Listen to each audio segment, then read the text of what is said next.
안녕하세요. 지방에서 살고 있는 30대 여자입니다. 평소 사연 듣는 것을 좋아하여 사연을 들으며 하루 일과를 마무리하곤 하는데요. 사연을 들을 때마다 내 사연도 보내봐야지 생각만 하다 오랜만에 쉬는 날이 생겨 이렇게 사연을 쓰게 되었습니다. 저는 첫사랑과 결혼을 하게 된 사람인데요. 저만 남편이 첫사랑이 아닌 남편 역시 제가 첫사랑이었어요. 남편과 전 엄마 친구 아들, 딸들로 남편은 저보다 4살이 많았는데 부모님들끼리 가깝게 지내시다 보니 저희 역시 어릴 때부터 꽤 가깝게 지내며 자연스럽게 서로에게 호감을 가지게 되었죠. 어릴 땐 마냥 친한 오빠였는데 점점 커가면서 이성적인 호감이 생겨나더라고요. 남편 역시 그랬다고 하고요. 서로에게 호감을 가지고 있었던 저희는 고등학교를 진학하게 되면서 바빠진 생활 때문에 자연스럽게 왕래가 없어지게 되었고 30대가 되던 때까지 단 한 번도 만나지 못한 채 지내게 되었어요. 세월이 흘러 저희가 다시 재회하게 되었던 것은 남편의 형인 시숙의 결혼식장이었고 그날 이후 저흰 연락을 주고받다 연인 사이가 되어 결혼까지 하게 된 것이었죠. 시댁에서도 워낙 어렸을 때부터 알고 봐왔던 터라 며느리이기보단 딸에 가까웠고 남편과의 결혼 생활도 꽤 만족스러운 편이었습니다. 하지만 이런 저의 생활에 단 한 가지 문제가 있었는데요. 그것은 다름 아닌 형님이었어요. 형님은 저보다 1년 빨리 결혼을 했었는데 알고 보니 남편과는 친구 사이더라고요. 남편과 가까운 친구로 지내던 형님은 시숙과 마음이 통해 결혼까지 하게 된 것이었고 저희가 연애할 때부터 저에게 살갑게 굴지 않던 형님은 제가 가족이 되고 나서도 저를 알게 모르게 시샘하고 미워하는 것이 느껴졌죠. 이거 동서가 다 한 거야? 간이 전혀 안 맞네. 일찍 직장 생활했다더니 일하느라 음식은 전혀 배우지 못했나 봐. 그리고 이렇게 음식을 담는 사람이 어디 있어? 보기도 좋은 떡이 먹기도 좋다는 말 몰라? 실컷 정성스레 음식 만들어 놓고 이렇게 담으면 맛없어 보이잖아. 그냥 이렇게 담지 말고 위에 깨라도 좀 뿌려라. 겉절이에 깨를 뿌려 담아내라고 간섭하는 것은 물론이었고 다들 간이 세지 않아 딱 좋다고 칭찬 일색이었던 제 음식에 대해 핀잔을 늘어놓은 것은 기본이었어요. 거기에다 옷을 조금 편하게 면바지에 맨투맨 티셔츠를 입고 가는 날엔 동서, 아무리 어릴 때부터 알던 사이라고 해도 이건 아니지. 옷차림이 그게 뭐야? 이렇게 핀잔을 주고 결혼식이 있어 조금 차려입고 가는 날엔 동서, 어디 선이라도 보고 왔어? 아무리 시댁에 오는 날이라도 그 차림이 너무 과한 거 아니야? 오늘이 무슨 날도 아니고 그냥 밥 먹는 자리에 그런 차림으로 오면 난 오늘 일하지 않고 대접만 받다가 가겠다는 뜻 같잖아. 이렇게 핀잔을 늘어놓더라고요. 그날 역시 다른 날과 다름이 없는 날이었어요. 시댁에서 다 함께 모여 식사를 한다고 하였고 저는 그날 친정에 볼 일이 있어 잠시 들렀다가 시댁으로 가게 되었죠. 평소 시모가 좋아하시던 친정엄마가 만든 수박 껍질 요리를 가지고 갔는데 그걸 본 형님이 아니나 다를까 어김없이 시비를 걸어오기 시작하더군요. 이게 뭐야? 이거 혹시 수박 껍질이야, 동서? 네, 이거 수박 껍질로 만든 무침인데 한번 드셔보실래요? 생각보다 맛있어요. 난 됐어. 다들 음식물 쓰레기라고 버리는 걸로 무슨 무침을 만들어? 동서도 참 동서다. 시댁에 오면서 이런 걸 가지고 오면 어떡해? 아무리 어릴 때부터 봐서 편한 사이라고 해도 그렇지. 이건 음식이 아닌 쓰레기 아니야? 친정엄마가 정성껏 만들어준 음식을 보고 쓰레기라고 하는데 정말 화가 치솟아 오르더라고요. 아무리 본인은 이런 걸 먹어본 적이 없다고 한들 그런 말을 굳이 입 밖으로 뱉어낼 필요는 없는 거 아닌가요? 그 정도는 상대방에 대한 예의이고 상식이라고 생각하는 전 도무지 형님의 언행이 이해가 되지 않았고 그와 더불어 화도 많이 난 상태였죠. 형님, 아무리 그래도 해온 사람 정성이 있는데 그걸 쓰레기라고 하는 건 너무한 거 아닌가요? 동서, 왜 이렇게 흥분을 하고 난리야? 아니 그렇잖아. 다른 사람들은 수박 먹고 껍질 버린다고 골머리가 아프다는데 동서는 그런 음식물 쓰레기로 음식이라고 만들어 왔으니 내 입장에선 양념한 음식물 쓰레기라고 생각할 수밖에 더 있겠어? 그래도 음식물 쓰레기는 아니죠. 제가 설마 음식물 쓰레기를 시댁에 가지고 왔겠어요? 아니면 그만이지. 뭘 이렇게 화까지 내고 그래? 음식물 쓰레기 같아 보여 음식물 쓰레기라고 했을 뿐인데 바른 말 2번 했다간 동서 나한테 욕도 하겠어. 제가 반응을 보이자 그것이 또 재미있었는지 더욱 신나서 비아냥대기 시작했고 전 그런 형님의 모습을 보며 순간 정말 눈이 핑 돌아갈 만큼 화가 나더라고요. 그래서 제가 무어라 형님에게 한 소리 하려는 찰나 저희 대화 소리를 다 들어버린 시모가 주방으로 걸어 들어왔어요. 척 보기에도 화가 단단히 난 표정을 한 시모는 형님의 곁에 서더니 상황에 대해 물어보기 시작하더군요. 무슨 일이길래 주방에서 음식물 쓰레기라는 말이 나오는 거야? 전 당연히 아무 말도 하지 않았고 수박 껍질 무침이 저희 엄마가 해준 음식이라는 것도 시모가 그것을 좋아한다는 것도 전혀 알지 못하는 형님이 무침을 가리키며 신나서 시모에게 이르기 시작했어요. 아니 어머님, 이걸 동서가 반찬이라고 가지고 왔더라고요. 수박 껍질 무침이라나 뭐라나? 그래서 음식물 쓰레기라는 말이 나왔다는 게야? 그렇잖아요. 요즘 세상에 먹을 게 얼마나 많은데 이런 걸 가지고 오는지. 괜히 어머님 보시면 기분 나쁘실 수도 있겠다 싶어서 제가 나서서 한 소리 하고 있었어요. 시모의 표정은 더욱 굳어져만 갔고 그런 시모의 표정이 심상치 않음을 느꼈는지 시모의 눈치를 살피며 의아한 표정을 짓더라고요. 어머님, 왜 그러세요? 혹시 기분 나쁜 일 있으세요? 기분? 당연히 기분 나쁘지. 요즘같이 먹을 거 많은 세상에 이런 걸 가장 좋아하는 사람이 바로 나다. 이거 둘째 친정엄마가 나 먹으라고 직접 해서 보낸 것 같은데 너 어떻게 말을 그렇게 할 수가 있니? 네가 못 먹어보고 안 먹는 음식이면 전부 음식물 쓰레기라고 하는 거니? 어쩌면 애가 이렇게도 생각 없이 말을 하는 게야? 형님의 얼굴은 순식간에 새빨개져 아무 말도 하지 못하고 있었고 시모는 그런 형님의 모습이 더욱 화가 난다는 듯 호통을 치기 시작하더군요.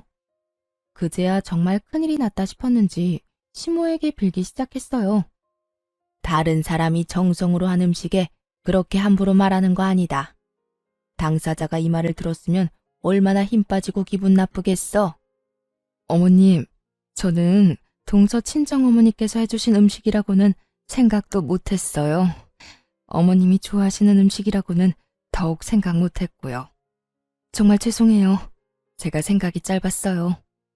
그러면 넌 그저 둘째가 한 음식이라고 생각하고 그런 말을 했다는 건데 그건 그거대로 문제가 있지 않니? 어떻게 당사자를 앞에 두고 음식물 쓰레기라는 말을 할 수가 있어? 내 앞에선 갖은 착한 척은 다 하더니 모두 연기였던 게야? 아니에요. 그런 게 아니라 저도 모르게 나온 말이에요. 정말 죄송해요. 동서, 기분 많이 상했어? 내가 미안해. 앞으로 조심할게.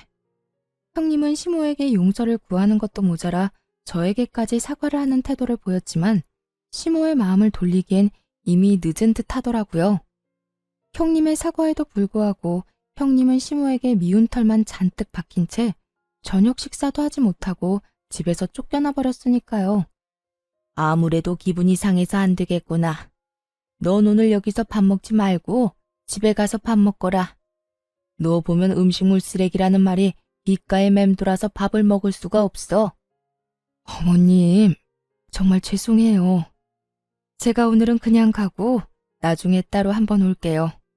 정말 죄송해요. 평소엔 화 한 번 제대로 내지 않는 시모였는데 지금껏 제가 단 한 번도 보지 못한 모습을 보이며 화를 냈고 깨달은 것이 많았던 형님은 방법을 바꿔 저를 싫어하는 티를 내기 시작하더군요.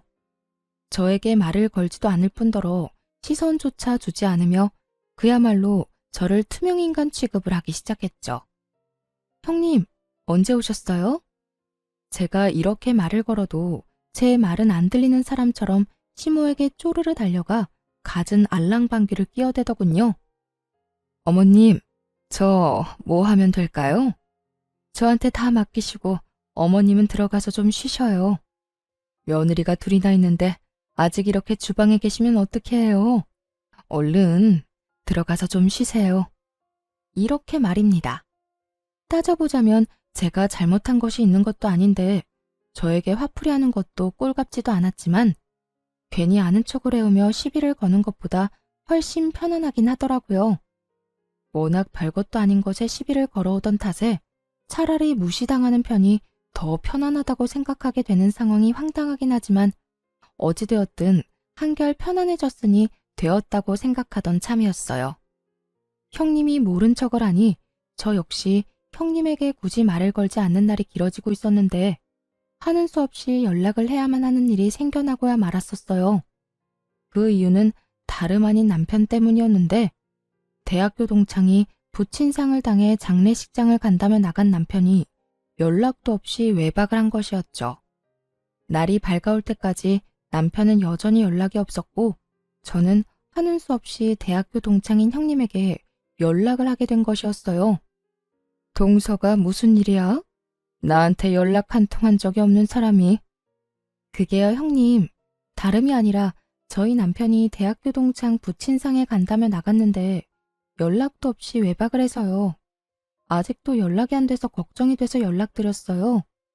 그래서 말인데 혹시 형님 친구분들께 어떻게 된 일인지 좀 여쭤봐 주시면 안 될까요? 아무래도 무슨 일이 있는 것 같은데 아예 연락이 안 되니까 불안해서 가만히 있을 수가 없어요. 뭐? 외박? 어제 승인이 아버지 장례식장에 애들이 많이 모이긴 했었거든. 나도 잠시 다녀오기도 했고 말이야. 네, 그래서 형님께 전화드렸어요. 제가 그이 친구들 전화번호는 아는 게 없어서요. 그래, 잘했어. 어제 보니까 서방님이 많이 힘들어하긴 하더라고. 제일 친한 친구라서 울기도 많이 울고 말이야. 아마 그 정신에 정신없이 손님 받고 이런저런 일 하느라고 연락도 못하고 잠들었나 보네. 술도 한두 잔 했을 테고 말이야. 있어봐. 내가 친구들한테 연락 한번 해볼게. 남편을 대신해 갖은 변명을 해주더니 친구들에게 연락해봐 주겠다며 전화를 끊더라고요. 그리곤 얼마 지나지 않아 다시 연락이 왔고 남편의 소식을 전해주었어요. 동서, 걱정하지 마. 내 말대로 거기서 잠든 게 맞는다고 하더라. 아, 그래요? 다행이긴 하네요. 연락도 없이 외박한 적은 처음이라 5만 가지 상상을 다 했지 뭐예요. 왜 안 그렇겠어. 나라도 그랬을 거야. 어쨌든 서방님 어제 장례식장에서 손님 다 받고 새벽녘까지 승인이랑 둘이 울고불고 하다가 잠들었다고 하더라. 그러니까 동서도 오늘은 잔소리하지 말고 그냥 넘어가줘. 서방님이 오죽했으면 동서한테 연락할 정신도 없었겠어? 네, 감사해요 형님. 덕분에 이제 마음이 한결 편안해졌네요. 고맙기는. 동서도 좀 쉬어. 잠 한숨 못 잤겠네. 앞으로 내가 동창들 만나거나 하면 따로 동서한테 연락해 줄게. 전에 본 적 없는 호의를 저에게 베풀어주고 있었고 전 그런 형님이 의심스럽기는커녕 이런 면도 다 있다며 정말 진심으로 고마운 마음을 가지게 되었죠.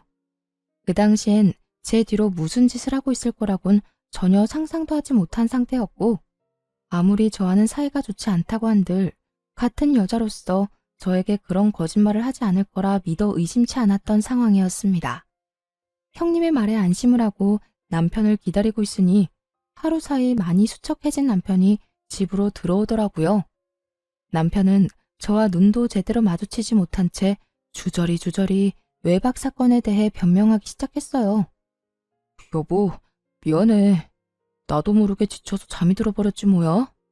사실은 친구 아버지가 나를 아들처럼 여기고 엄청 잘 대해주셨거든. 대학교 때 우리 데리고 낚시도 다녀주시고 우리가 크고 작은 사고 칠 때마다 다 도와주시고 하여튼 나한테는 아버지랑 같은 분이라고 생각했는데 그렇게 갑자기 돌아가시니까 어제 감정 주체가 안 됐어. 아무리 그래도 당신한테 연락은 했었어야 했는데 술도 한잔하고 많이 울기도 해서 나도 모르게 잠들어 버린 거 있지? 그렇지 않아도 형님께 들었어. 워낙 친한 친구였다는 것까지 말이야. 연락도 없이 외박할 사람이 아닌데 온다 간다 말도 없이 안 오니까 걱정했던 건 맞는데 그렇다고 화가 난 건 아니니까 그런 걱정은 하지 마. 그나저나 좀 괜찮아? 친구는 어때? 좀 진정됐어? 정말 진심이었어요. 이때까지만 해도 정말 남편에 대한 걱정이 앞섰을 뿐 그 어떤 의심은 하지 않고 있었는데 그 다음 남편의 입에서 나오는 말로 인해 상황은 180도 바뀌고야 말았습니다. 어? 하진이 진정되는 거 보고 바로 왔어. 어쨌든 미안해. 다음부턴 이런 일 없도록 할게. 어? 그래. 일단 들어가서 쉬어. 혹시 여러분은 눈치를 채셨나요? 부친상을 당한 친구의 이름이 형님이 말해주었던 친구의 이름과 다르다는 사실을요. 남편은 제 말에 알겠다고 하며 안방으로 들어갔고 전 그런 남편을 보며 의심을 품게 되었죠. 정신이 없다면 이름 정도는 헷갈릴 수 있다고 생각할 수도 있겠지만 그때는 정신이 없기는커녕 정신이 또렷해졌을 때일 뿐더러 남편도 남편이지만 형님이 이름 따위를 헷갈릴 일 없다고 생각했어요. 그 순간 형님이 남편을 대신해서 했던 변명들도 어쩌면 거짓말일 거란 생각이 들기 시작하더니 남편의 모든 행동이 수상하게 보이더군요. 우선 남편의 생활을 지켜보니 일정한 패턴이 있다는 것을 알아채게 되었어요. 남편의 늦는 날엔 꼭 등장하는 인물들이 있었는데 그건 대학교 동창들이었죠. 그때마다 형님은 기다린 사람처럼 저에게 연락을 해와 남편의 알리바이를 제공해 주었고요. 동서, 이야기 들었지? 오늘 친구 모인다는 거. 아, 네. 아까 연락이 와서 급하게 잡힌 약속이라고 저녁 먹고 가볍게 한잔하고 온다고 하더라고요.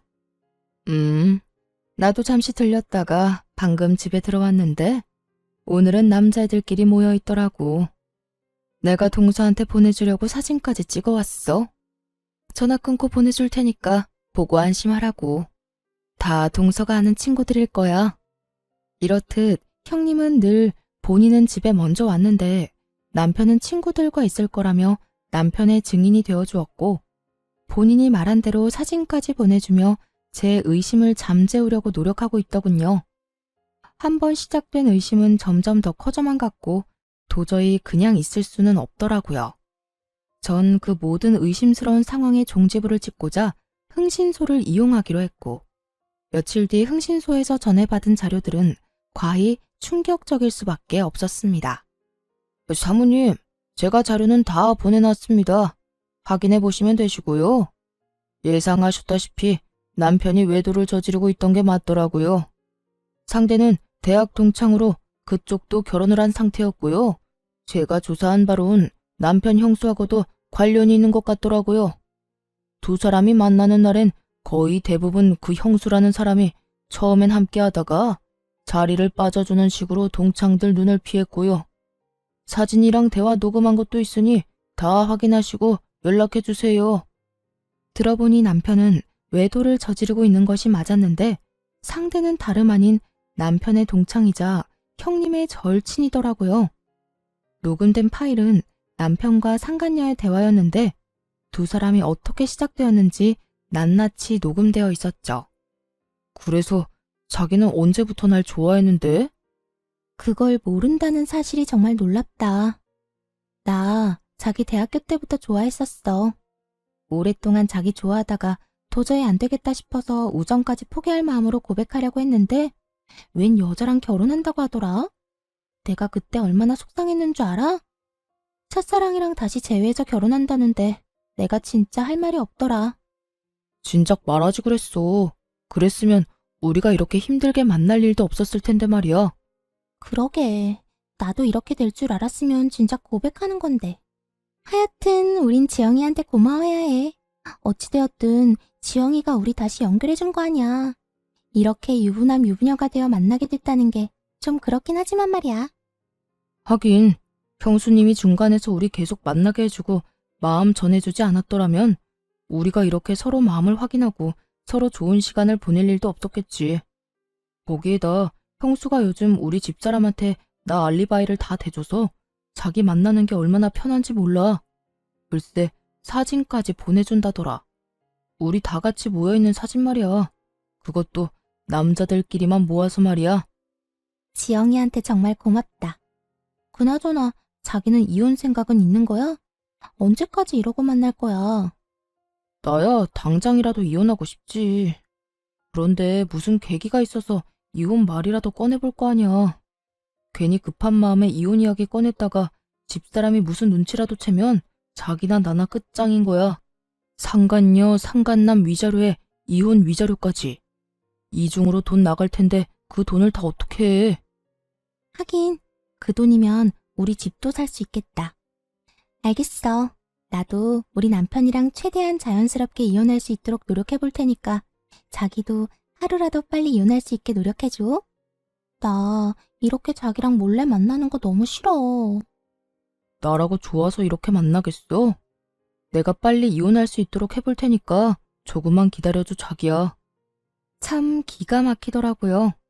들어보니 상간녀는 오래전부터 남편을 짝사랑해왔고 남편이 결혼을 하자 포기하고 딴 남자랑 결혼을 했다가 형님이 중간에서 사랑의 작대기 노릇을 해 연결된 불륜이더군요. 시모 친구 딸인 제가 갑자기 며느리로 들어와 시모와 가깝게 지내는 제가 마음에 들지 않았던 형님이 끊임없이 노력해 연결된 사랑이었던 거죠. 주로 형님이 저에게 증인이 되어주고 두 사람만 만나고 오는 날이 있기도 했지만 정말 동창들이 다 모이는 날엔 다 함께 모인 사진을 찍어 형님이 저에게 보내주고 나면 바로 세 사람이 자리를 빠져나오는 식의 방법이었더라고요. 세 사람이 자리를 벗어나면 형님은 두 사람을 위해 자리를 빠져주고 두 사람은 그 후 좋은 시간을 보내고 있었던 것이었어요. 아무리 제가 밉다고 한들 제 뒤통수를 이런 식으로 칠 거라고는 생각하지 못해 충격이 참 크더군요. 남편도 남편이었지만 형님에 대한 충격도 작진 않았어요. 전 모든 사진들과 녹음 파일을 반복해서 보고 들으며 이혼을 다짐하게 되었고 복수를 하기로 마음먹게 되었죠.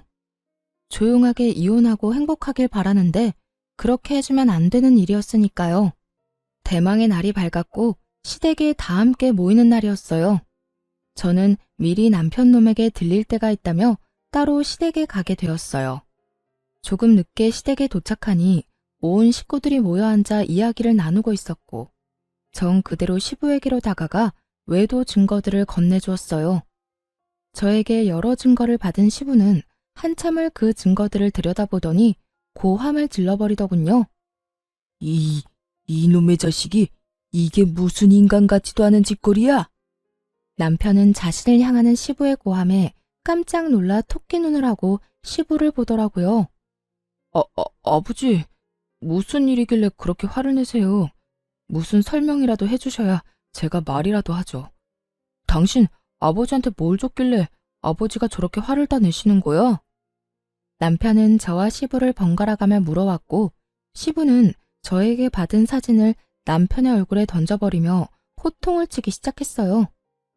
네가 이딴 짓을 하고 다니라고 우리가 등골 휘게 네 뒷바라지를 하고 내 딸 같은 윤영이한테 장가를 보낸 줄 알아? 남편은 그제야 바닥에 떨어진 사진들을 보고 얼굴이 사색이 되어가고 있었고 형님 역시 지은 죄를 아는지 사색이 되어가고 있더라고요. 남편 놈은 저와 시부를 번갈아 보며 되지도 않는 변명을 해대기 시작하더군요. 아버지, 이거 다 오해입니다. 여보 정말이야. 당신도 잘 알잖아. 이 여자 형수랑 제일 친한 친구인 여자야. 나랑 또 친하고 말이야. 대학 동창 그 이상 그 이하도 아니라고. 사진이 어떻게 하다 이렇게 다정한 모습으로 찍히긴 했는데 이건 정말 다 오해야. 어쩌다 보니 이렇게 찍힌 것뿐이야. 모든 사진에 손을 어깨에 두른다거나 자연스럽게 머리칼을 매만지고 있었는데도 불구하고 우연일 뿐이다, 오해일 뿐이라며 변명을 하고 있었고 식구 중 남편의 말을 믿는 사람은 단 한 사람도 없었어요. 시모는 충격으로 아무 말도 하지 못하고 있었고 시부는 말도 안 되는 변명을 하는 남편을 눈빛으로 가만두지 않을 태세로 노려보고 있었고 시숙은 듣고도 믿을 수 없다는 듯 형님과 남편을 번갈아 보고 있었죠. 당신하고 이 여자 사이엔 우연이 참 많은가 봐. 그렇지 않고서야 사진마다 이렇게 다정할 수가 있어? 그것도 단둘이서 말이야. 그건 나도 이 여자랑 친해서 그래. 대학교 때부터 아주 친했어. 그러니까 정말 괜히 오해하지 마, 응? 오해 같은 소리 하네. 당신이랑 이 여자랑 자기 타령하면서 나눈 대화 녹음한 것도 있는데 어디 한번 들려줘야 바른 대로 말할 거야? 내가 꼭 그렇게까지 해야겠어? 여보, 정말 미안해. 내가 정말 제정신이 아니었나 봐. 그 여자가 날 대학 때부터 좋아했다고 계속 매달려서 나도 모르게 그렇게 돼버렸어. 그런데 여보, 난 그 여자한테 진심이었던 적은 단 한 번도 없어. 진심이야. 정말 단 한 번도 진심으로 그 여자를 마음에 품은 적 없다고. 당신 지금 그걸 말이라고 해? 당신 마음이 그 여자를 품고 말고는 중요하지 않아. 당신 마음이 어떠하든 당신은 바람을 피웠고 그로 인해 우리가 이혼하게 될 거란 사실은 변하지 않는다고.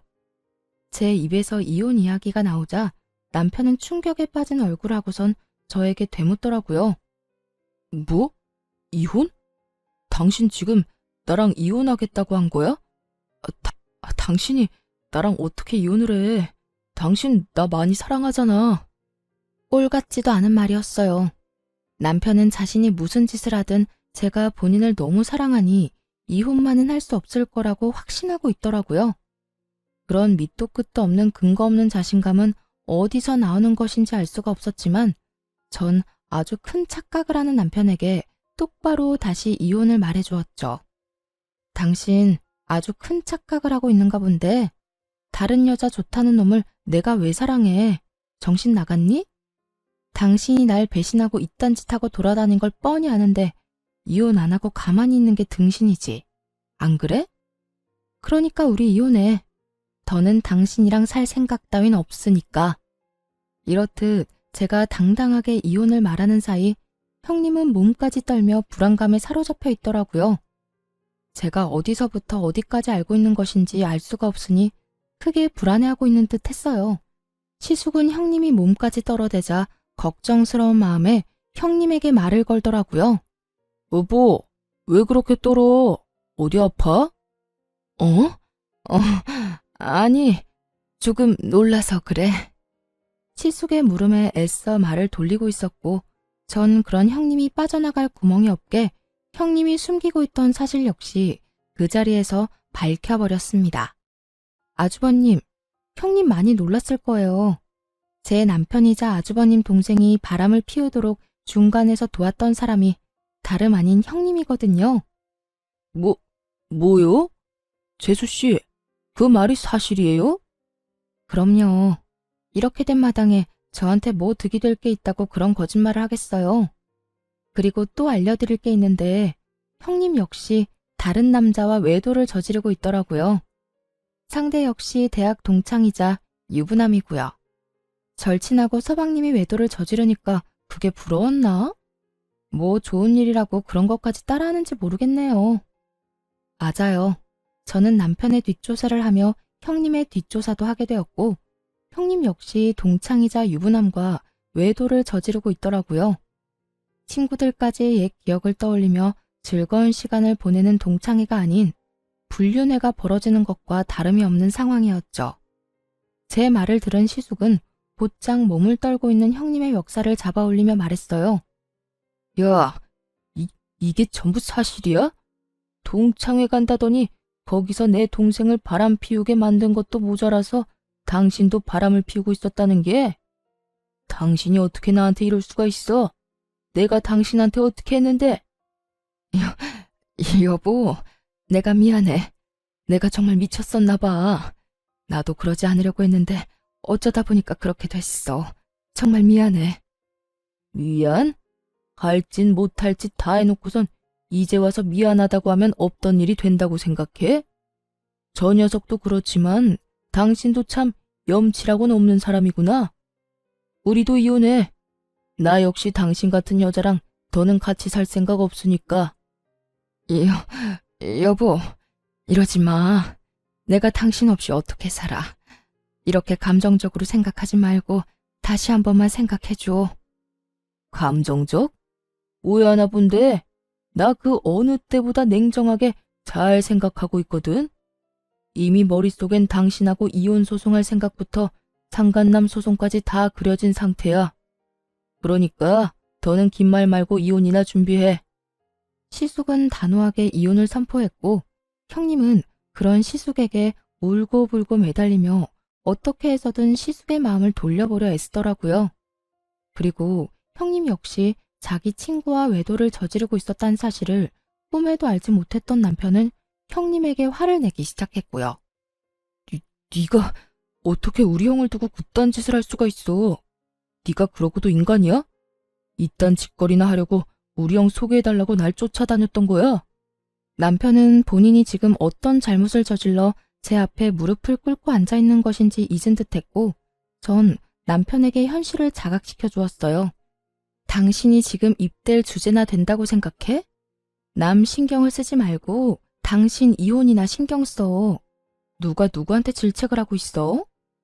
남편은 그제야 자신의 처지가 형님과 다르지 않다는 걸 깨달은 것인지 급하게 저에게 매달리기 시작하더군요. 여보, 내가 정말 잘못했어. 내가 정 꼴 보기 싫으면 우리 부모님을 봐서라도 나 한 번만 용서해주라.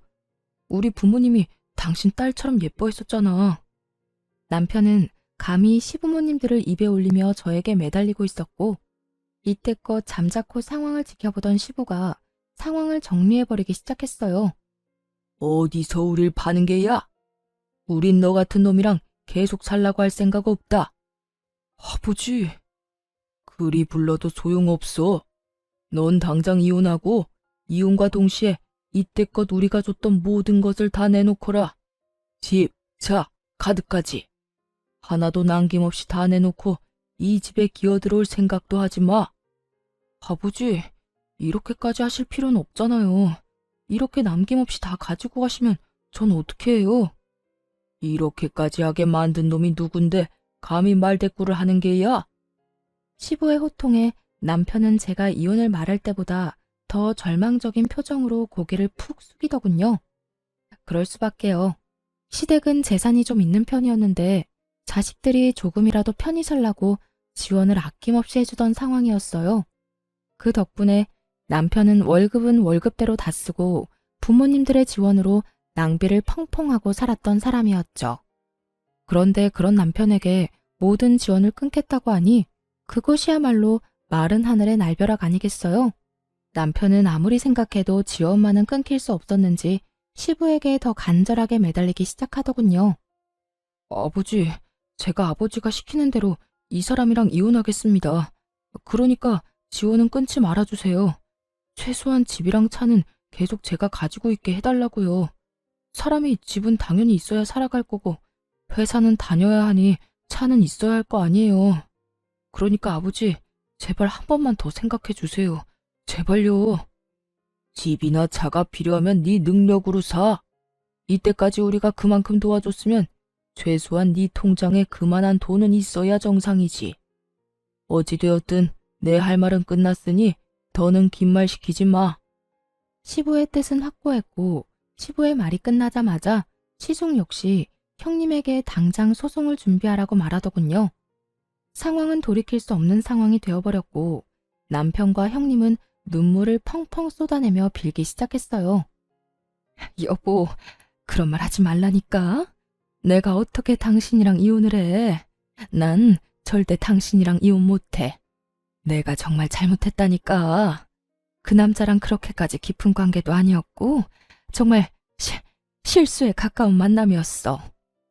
여보, 아버지 말 다 들었지. 나 이렇게 불쌍해졌는데 그래도 나 버릴 거야? 그러지 말고 다시 한 번만 다 용서해줘. 우리가 보통 부부야? 첫사랑이었던 우리가 그 긴 세월을 돌고 돌아 다시 만나 결혼까지 하게 된 부부잖아.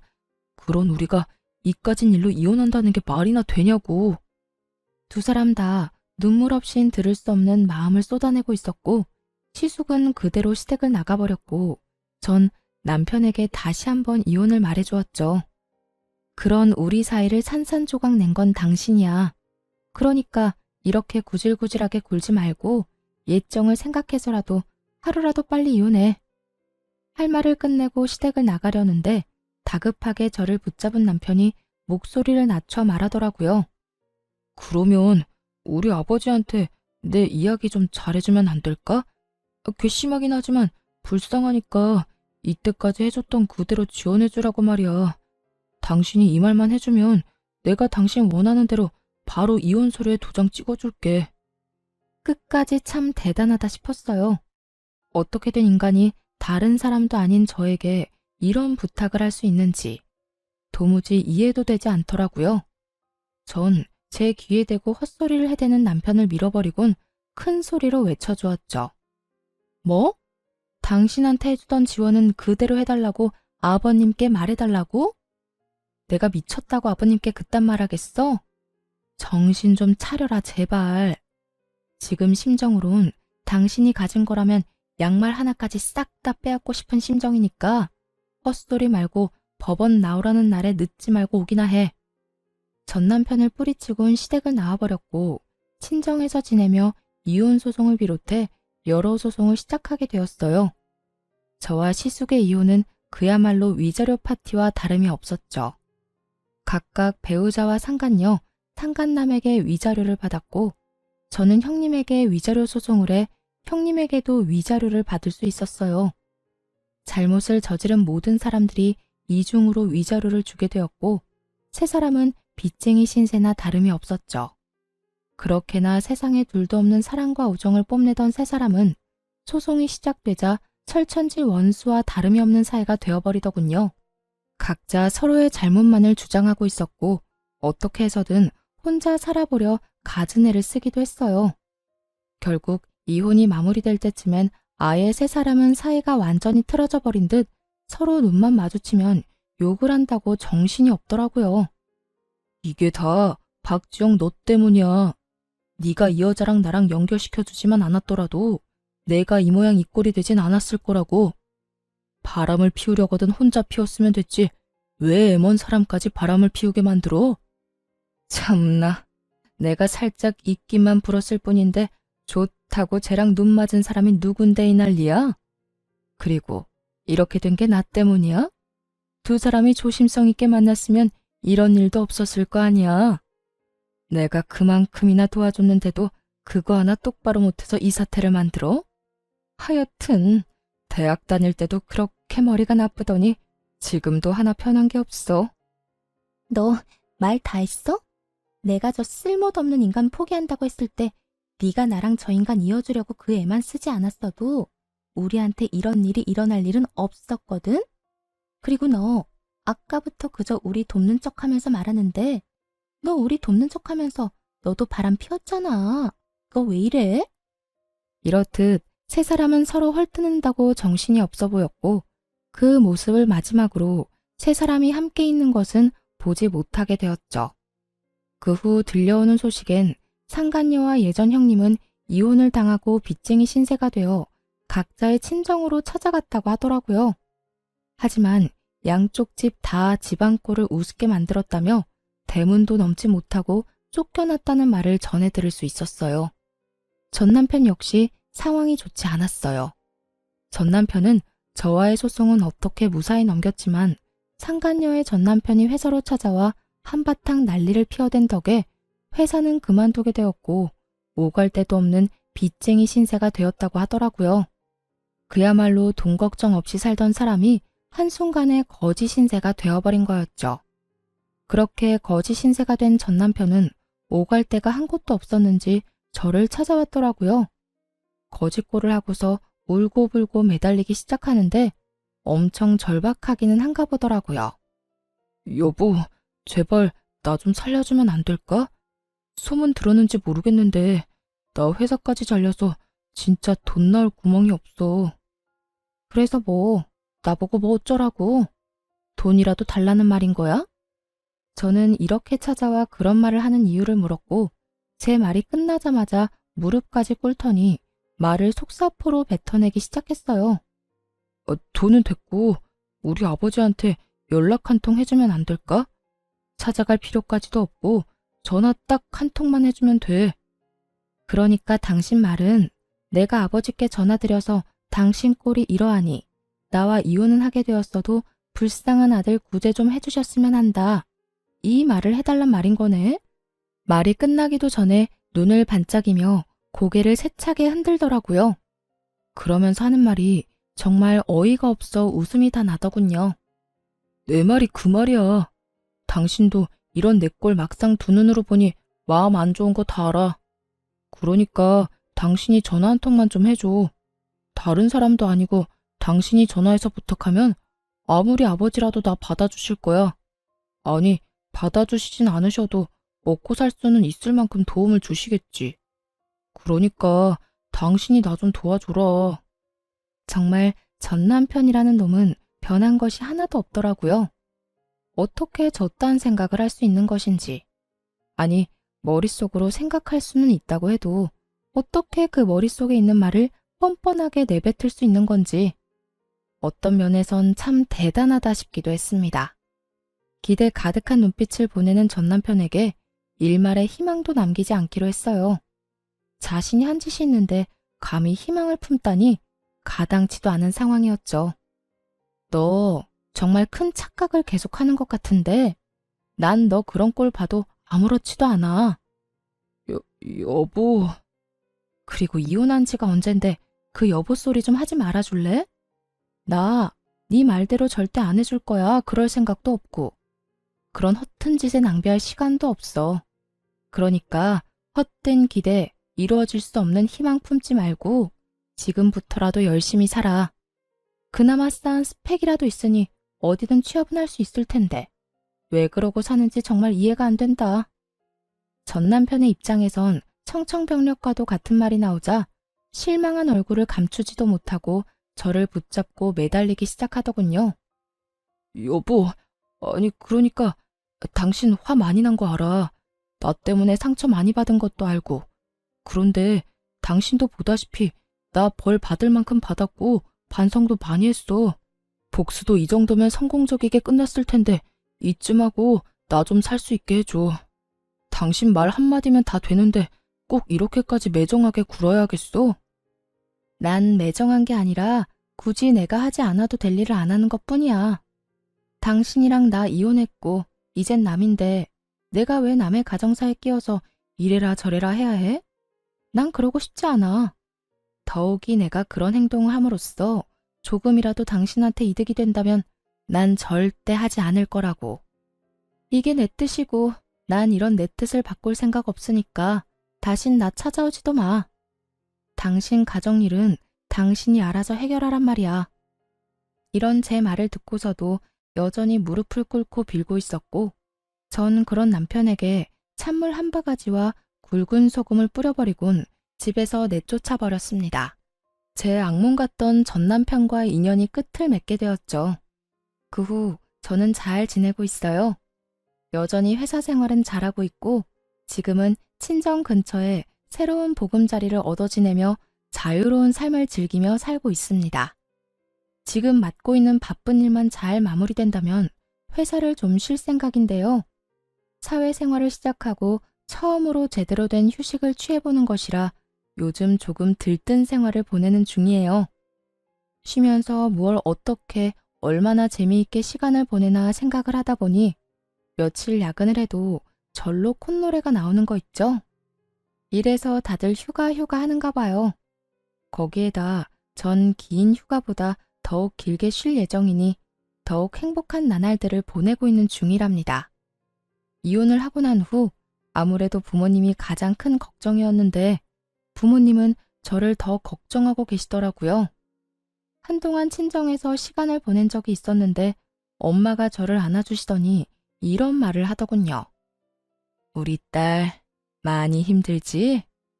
하필 이혼 사유가 그런 거라 엄마 아빠도 마음이 참 좋지 않구나. 더군다나 그 상대가 우리도 아들처럼 여기던 녀석이라 마음이 더 안 좋아. 우리 속도 이런데 넌 오죽하겠어? 그런데 딸, 살다 보면 이런 일도 있고 저런 일도 있는 거야.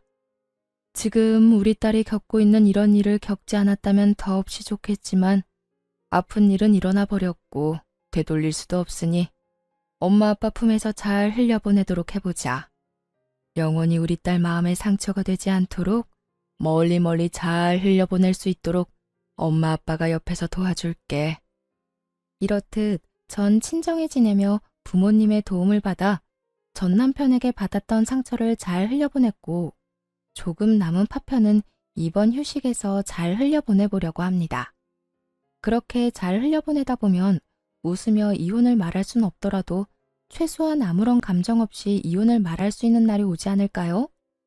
그러면 제 이야기는 여기까지 하고 전 마저 휴식 계획을 세우러 가보려고요. 저의 긴 이야기 들어주신 모든 분 너무 감사합니다. 좋은 하루 되세요.